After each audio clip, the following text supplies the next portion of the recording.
یا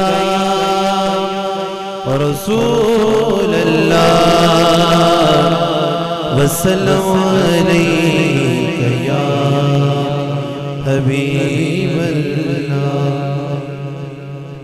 ایک بہت ہی مشہور و معروف آیت کریمہ کی تلاوت کا شرف حاصل کیا ہے۔ اللہ تبارک و تعالیٰ کی بارگاہ میں دعا کریں کہ اللہ تبارک و تعالیٰ ہمیشہ حق اور سچ کہنے کی توفیق عطا فرمائے، اور ہم سب کو حق سچ سن کر اس پر عمل کرنے کی اللہ تعالیٰ توفیق عطا فرمائے۔ حضرات گرامی، آج میں انشاءاللہ شان ولایت کے متعلق کچھ عرض کروں گا، اور شان ولایت یہ لفظ ولایت دو طرح سے پڑھا جاتا ہے، واو پر زبر یعنی ولایت، اور واو کے نیچے زیر یعنی ولایت۔ دونوں کا مصدری معنی جدا جدا ہے، اور ویسے بھی ولا محبت کو کہتے ہیں، اور ولی محبت کرنے والے کو، ولا ملکیت کو کہتے ہیں، اور والی مالک کو کہتے ہیں۔ جیسا کہ اللہ تعالیٰ قرآن پاک میں ارشاد فرماتا ہے ہنالک الولاء اللہ الحق، اور اس جگہ ملکیت اللہ کی ہوگی، یعنی قیامت کے دن پتہ چل جائے گا کہ مالک کون ہے۔ یہ جو بت پرست ہیں اور بتوں کو اپنا مالک جانتے مانتے ہیں، انہیں قیامت کے میدان میں جب یہ بت کوئی نفع نقصان نہیں دے سکیں گے تو معلوم ہوگا کہ مالک نہیں، مالک تو اللہ ہے۔ جیسا کہ سورہ فاتحہ میں اللہ تعالیٰ واضح فرماتا ہے مالک یوم الدین، کہ اللہ تعالیٰ یوم الدین قیامت کا مالک ہے، تو اس کے حکم اسی کا حکم چلے گا، اور وہی اپنے ملکیت میں تصرف فرمائے گا۔ دوسری جگہ اللہ تعالیٰ ارشاد فرماتا ہے الملک یومئذ للہ یحکم بینہم، مالک اس دن اللہ ہی ہوگا، فیصلہ فرمائے گا لوگوں کے درمیان۔ مطلب یہ ہے کہ کائنات میں جن جن لوگوں نے اپنے اپنے علیحدہ مالک بنا لیے ہیں اور ان کی پوجا شروع کر دی ہے، یہ تمام بناوٹی مالک اس دن نیست و نابود ہو جائیں گے، کیونکہ یہ من دون اللہ ہے، اولیاء اللہ نہیں۔ بس اس حدیث سے یہ ثابت ہوا کہ من دون اللہ اور اولیاء اللہ میں کیا فرق ہے۔ من دون اللہ وہ ہے جو لوگوں نے اپنے آپ بنا لیے ہیں، اور اولیاء اللہ وہ ہے جنہیں اس نے بنا کر بھیجا ہے۔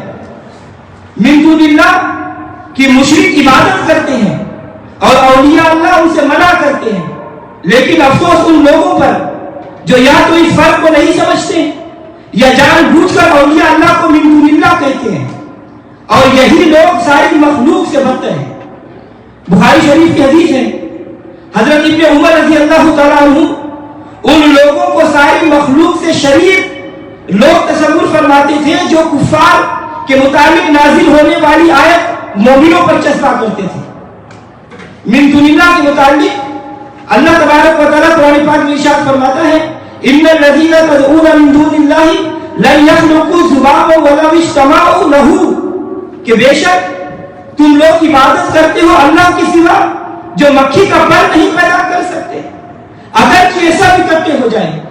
تو حضرات گرامی معلوم ہوا کہ جو سینکڑوں لاکھ ہزاروں منات لاکھوں حبل کروڑوں بت جمع ہو جائیں تو ایک مکھی نہیں بنا سکتے، کیونکہ وہ من دون اللہ ہے، اولیاء اللہ نہیں۔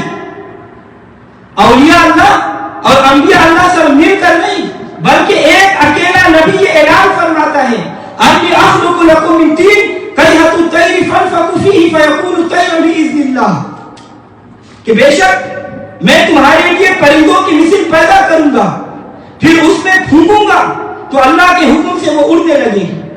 تو پتہ چلا کہ جو لوگوں نے گھر لیے ہیں وہ مکھی نہیں بنا سکتے، جنہیں خدا نے طاقت دی ہے وہ پرندے بنا کر اڑا سکتے ہیں، کیونکہ ان کا فعل دراصل وہ خدا کا ہی فعل ہے۔ اور پھر لطف کی بات یہ ہے کہ وہ فرماتا ہے کہ میں خالق ہوں، یہ کہتے ہیں کہ ہم پیدا کریں گے، اللہ تعالیٰ فرماتا ہے انی خالق، میں پیدا کروں گا، یہ کہتے ہیں انی اخلق، میں پیدا کروں گا۔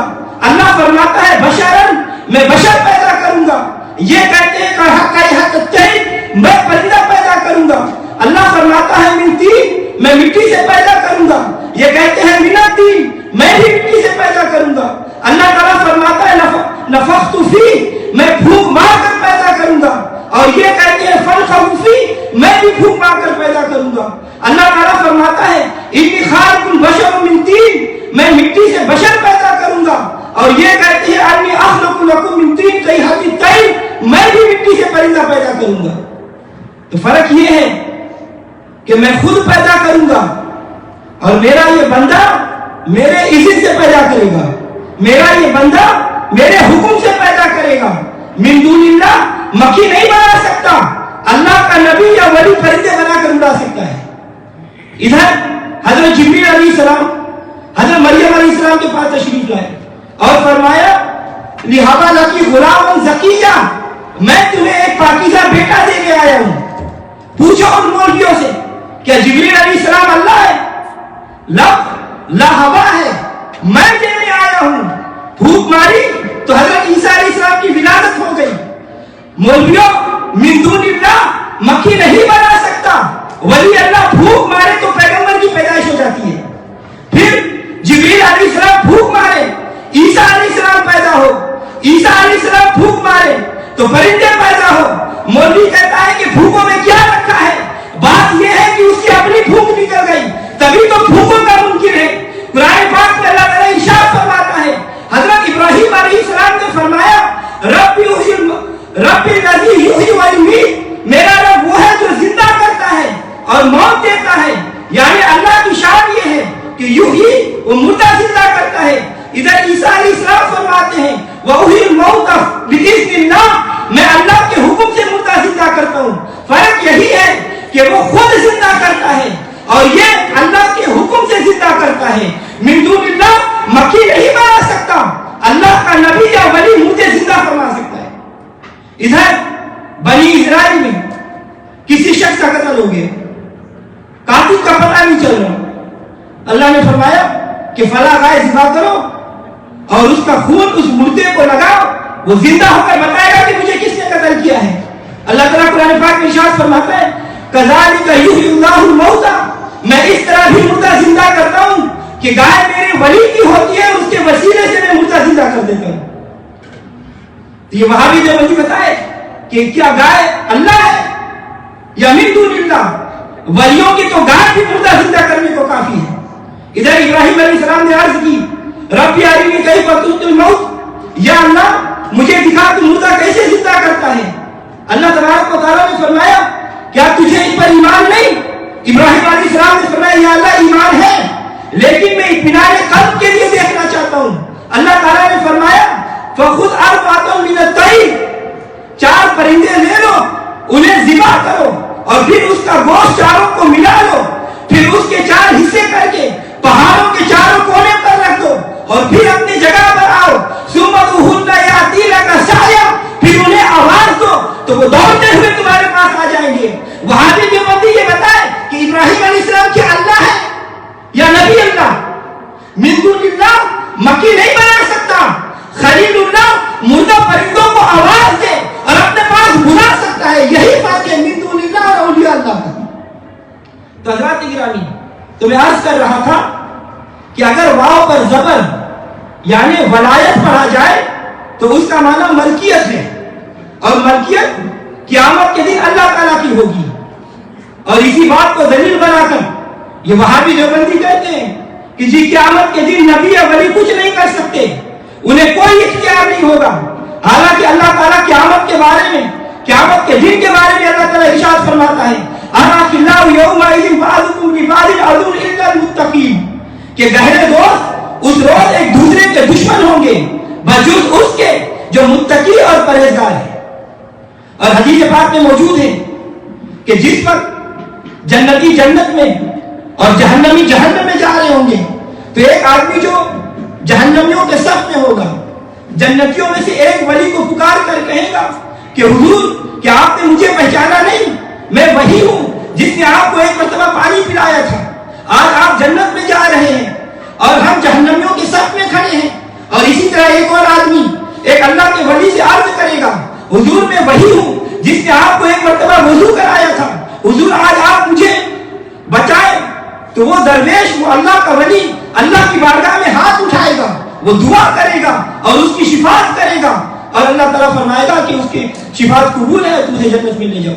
تو حضرات گرامی، اس حدیث پاک سے پتہ چلا، یہ بات کھل کر سامنے آ گئی کہ یہ تو ٹھیک ہے کہ اللہ قیامت کے دن کا مالک ہے، اور یہ بھی درست ہے کہ اسی کا حکم چلے گا، مگر وہ مالک حقیقی اپنے ولیوں کو مجازاً مالک بنا دے گا تاکہ وہ اسے عرض کرے اور اس کی عرض قبول کرے۔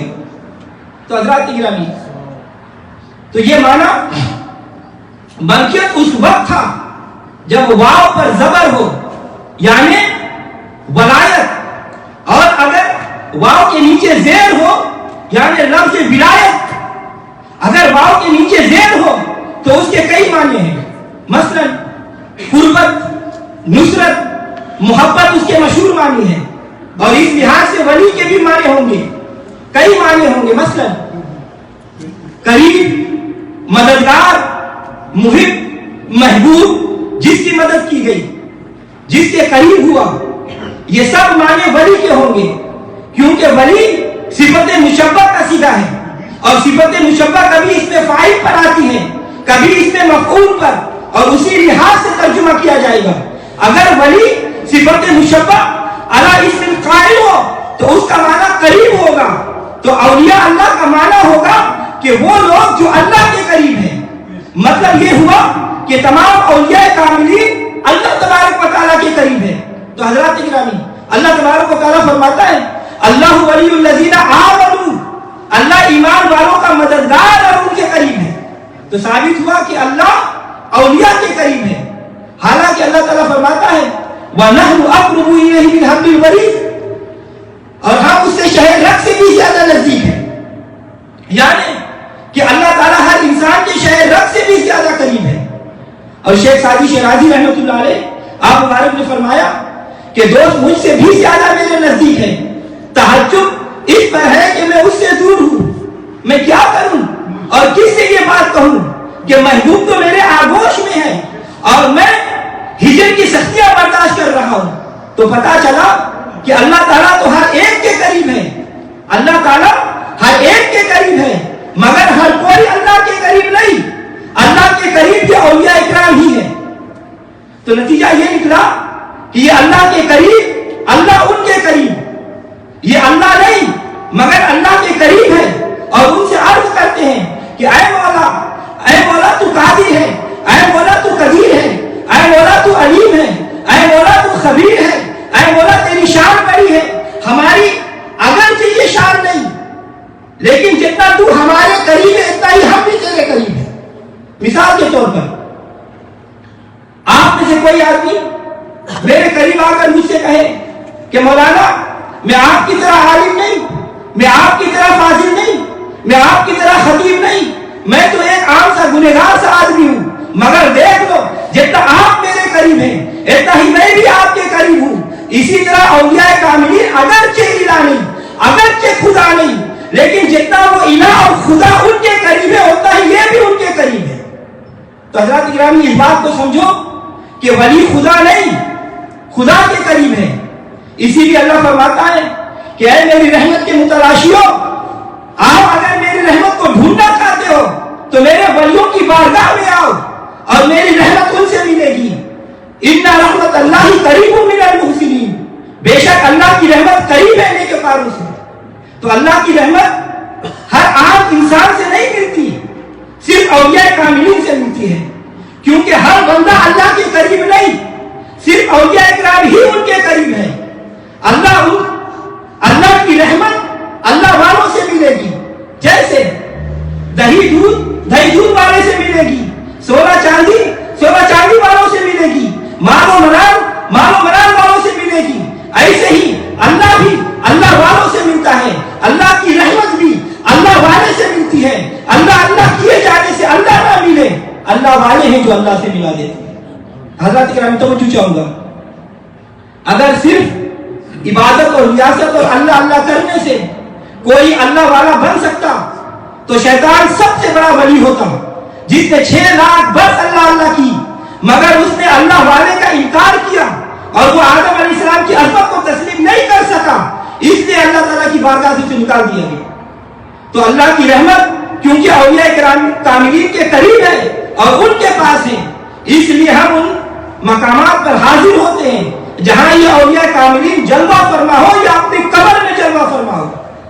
تو حضرات گرامی، اولیاء کاملین کی بارگاہ میں حاضر ہونا اور ان کی جائے نماز یا ان سے منسوب جگہ پر کھڑے ہو کر دعا کرنا یہ جائز ہے، بلکہ یہ قرآن پاک سے ثابت ہے۔ دیکھیے حضرت زکریا علیہ السلام حضرت مریم علیہ السلام کے پاس حاضر ہوئے تو کیا دیکھا؟ قرآن کریم میں اللہ تعالیٰ ارشاد فرماتا ہے کلما دخل علیہ زکریا المحراب وجدہ عندہا رزقا، جب بھی جاتے مریم علیہ السلام کے پاس زکریا علیہ السلام ان کی عبادت گاہ میں تو موجود پاتے ان کے پاس کھانے کی چیزیں، یعنی وہ پھل کہ جس کا موسم نہیں ہوتا وہ حضرت مریم علیہ السلام کے پاس ہوتا۔ تو آپ حیران ہو کر پوچھا قال یا مریم انی لک ھذا قالت هو من عند اللہ ان اللہ یرزق من یشاء بغیر حساب۔ وہ بولے اے مریم کہاں سے تمہارے لیے آتا ہے یہ رزق؟ تو مریم علیہ السلام بولی کہ اللہ تعالیٰ کے پاس سے آتا ہے، بے شک اللہ تعالیٰ رزق دیتا ہے جسے چاہتا ہے بے حساب۔ حضرت زکریا علیہ السلام نے خیال فرمایا کہ جو رب حضرت مریم علیہ السلام کو بے موسم کے پھل دے سکتا ہے وہ مجھے بھی بے موسم کی اولاد بھی دے سکتا ہے۔ تو حضرت مریم علیہ السلام کے اسی محراب میں حضرت زکریا علیہ السلام نے دعا کی۔ اللہ تعالیٰ قرآن پاک میں ارشاد فرماتا ہے ہنالک زکریا دعا زکریا ربہ قال رب هب لي من لدنك ذریۃ طیبۃ انک سمیع الدعاء۔ وہی دعا مانگی زکریا علیہ السلام نے اپنے رب سے، عرض کی کہ اے میرے مولا، اے میرے رب عطا فرما مجھ کو اپنے پاس سے پاکیزہ اولاد، بے شک تو ہی سننے والا ہے۔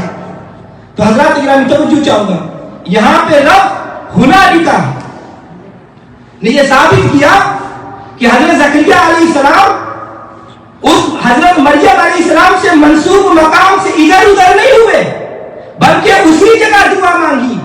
لفظ اگر لفظ ہنالک نہیں ہوتا کہ وہاں بھی جو بندیوں کو یہ گنجائش مل جاتی کہ جی دربار مریم میں تو دعا نہیں کی، مگر اللہ تبارک و تعالیٰ جانتا تھا کہ ایک ایسی قوم پیدا ہوگی جو ولیوں کے درباروں پر جانے سے منع کرے گی، اسی لیے صاف لفظ ہنالک فرما دیا کہ حضرت مریم علیہ السلام سے منسوب دربار محراب میں آپ نے دعا فرمائی، چوکٹ ولیہ کی تھی مانگا خدا سے۔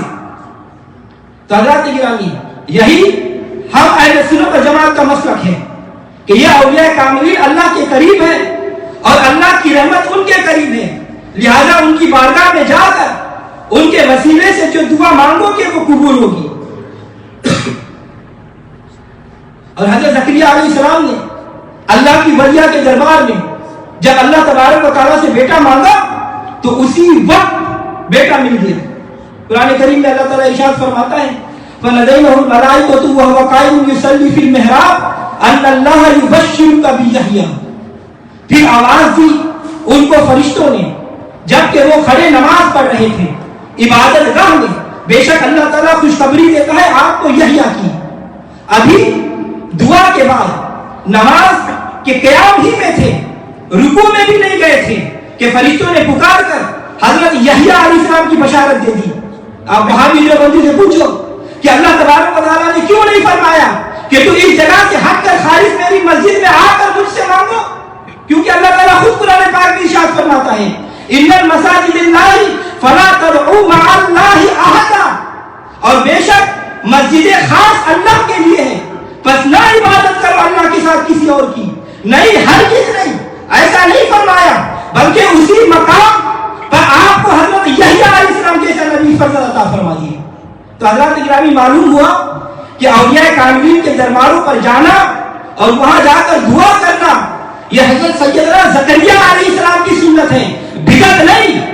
عجیب ملا ہے، بدعت کو بدعت نہیں کہتے بلکہ سنت کو بدعت کہتے ہیں۔ دیکھیے قرآن کریم میں یہ واقعہ موجود ہے کہ حضرت سلیمان علیہ السلام کا لشکر آ رہا تھا، ابھی 3 مائل کے فاصلے پر تھا کہ چونٹیوں کی سردار چونٹی نے اپنی قوم سے خطاب کیا، قالت نملۃ یا اہل النمل ادخلوا مساکنکم لا یحطمنکم سلیمان وجنودہ وهم لا یشعرون۔ بولی چونٹی اے چونٹیوں گھس جاؤ اپنی بلوں میں، کہیں کچل کر نہ رکھ دے تمہیں سلیمان اور ان کے لشکر اور انہیں معلوم بھی نہ ہو۔ تو حضرات گرامی توجہ چاہوں گا، دیکھیے کہ چونٹی کتنی بد عقیدہ تھی، اپنے متعلق تو یہ جان رہی ہے کہ میں سلیمان علیہ السلام کے لشکر کو آتے ہوئے 3 بار سے تو دیکھ رہی ہوں اور ان کا لشکر ہمارے اوپر آ کر ہمیں روند بھی گیا تو وَهُمْ لَا يَشْعُرُونَ اور ان کو پتہ بھی نہیں چلے گا. تو حضرات گرامی دیکھا آپ نے کہ چوٹی کا عقیدہ کیا ہے. اس کا عقیدہ یہ ہے کہ نبی اوپر سے بھی آ گیا تو اسے پتہ نہیں چلے گا. اور علماء دیوبند ذرا چوٹی سے تھوڑا سا اوپر ہو گئے اور کہا کہ نبی کو دیوار کے پیچھے کا علم نہیں. توجہ چاہوں گا, مولوی رشید احمد گنگوہی اور خلیل احمد امبیڈکر کا عقیدہ یہ ہے کہ آپ کو دیوار کے پیچھے کا بھی علم نہیں. شیطان کو ساری زمین کا علم حاصل ہے, برائے قاضیہ میں یہ موجود ہے. اور ایک مولوی اشرف علی تھانوی اپنی کتاب میں لکھتا ہے کہ کل علم تو آپ کو نہیں, اگر بعض علوم غیبیہ مراد ہے تو اس میں حضور کی ہی کیا تخصیص ہے, اس میں آپ کی کون سی شان ہے. ایسا علم غیب تو زید بکر بلکہ ہر بچے مجنون پاگل بلکہ جمیع حیوانات واحد کو بھی ہے. تو حضرات گرامی غور کیجیے, ان بیماران دیوبند کے حکیم الامت تھانوی اور ان کے امام شیطانی گنگوہی کا عقیدہ ان چونٹیوں جیسا ہے کہ نہیں. بہرحال ادھر چونٹی نے یہ خطاب کیا, ادھر سلیمان علیہ السلام مسکرائے. اللہ تعالیٰ قرآن پاک میں ارشاد فرماتا ہے بس مسکرائے حضرت سلیمان علیہ السلام چونٹی کی بات سے. پہلے تو آپ غور فرمائیں کہ چونٹی کی بصارت کا یہ عالم ہے کہ وہ 3 مال سے لشکر کو دیکھ رہی ہے, اور پھر جب چونٹی کی بصارت ایسی ہے تو اولیاء انبیاء کی بصارت کیسی ہوگی. اور پھر سلیمان علیہ السلام کی سماعت کو ملاحظہ فرمائے کہ چونٹی کی بات سنی اور سمجھ بھی لی. اور یہ وہابی جو نبی کہتا ہے کہ میں بھی نبی جیسا بشر ہوں, تو ذرا ان سے کہیے کہ وہ نبی تو ایک چونٹی کی بات 3 بار سے سن لیتا ہے, تیرے کان کے اندر چونٹیاں ڈال دیتے, بھلا بتا چونٹی کیا کہتی ہے. تو حضرات گرامی تو میں گزارش کر رہا تھا کہ اللہ ولی کے کان بن جاتا ہے جس سے ولی سنتا ہے دیکھتا ہے. اللہ تعالیٰ فرماتا ہے کہ میں اس کے ہاتھ بن جاتا ہوں جس سے وہ پکڑتا ہے, میں اس کے پاؤں بن جاتا ہوں جس سے وہ چلتا ہے. گویا کہ اس کی پکڑ اللہ کی پکڑ اور اس کا چلنا اللہ کا چلنا ہوتا ہے. پھر ایک روایت میں فرمایا کہ میں اس کی زبان بن جاتا ہوں جس سے وہ بولتا ہے, پھر اس کا بولنا اسی کا بولنا ہوتا ہے. یہی وجہ ہے کہ اس کے منہ سے نکلی ہوئی بات پوری ہو جاتی ہے. پھر فرمایا اگر وہ مجھ سے کچھ مانگ لے تو میں اسے ضرور بھی ضرور عطا فرماتا ہوں. یہی وجہ ہے کہ ان کا مرید کہتا ہے کہ حضور میں پریشان ہوں. وہ اللہ سے آپ سوال کرتے ہیں تو اللہ تعالیٰ ان کے سوال کو ضرور پورا فرماتا ہے. اگر کوئی کہتا ہے کہ حضور دعا فرمائے کہ میرے کاروبار چل جائے, یہ اللہ سے عرض کرتے ہیں, اللہ تبارک و تعالیٰ کاروبار چلا دیتا ہے. اسی طرح اگر کوئی عرض کرے حضور میں بیمار ہوں شفا کی دعا کیجئے, وہ اللہ کے دربار میں ہاتھ اٹھاتے ہیں, اسے شفا مل جاتی ہے. کسی نے کیا خوب کہا, نہ پوچھ ان کی پوشیوں سے, ارادت ہو تو دیکھ ان کو جیسے بیضا لیے بیٹھے ہیں اپنے آستینوں میں. اور فرمایا اب یہ میرے ہیں, میں ان کا ہوں, لہذا ان پر کسی قسم کا کوئی خوف نہیں اور نہ ہی وہ کبھی غمگین ہوں گے. لا خوف علیہم ولا هم يحزنون. اللہ تبارک و تعالی ہم سب کو اولیاء اکرام سے سچی عقیدت اور محبت عطا فرمائے. اللہ تبارک و تعالی ہم سب کو مذہب حق اہل سنت و جماعت پر قائم اور دائم رکھے.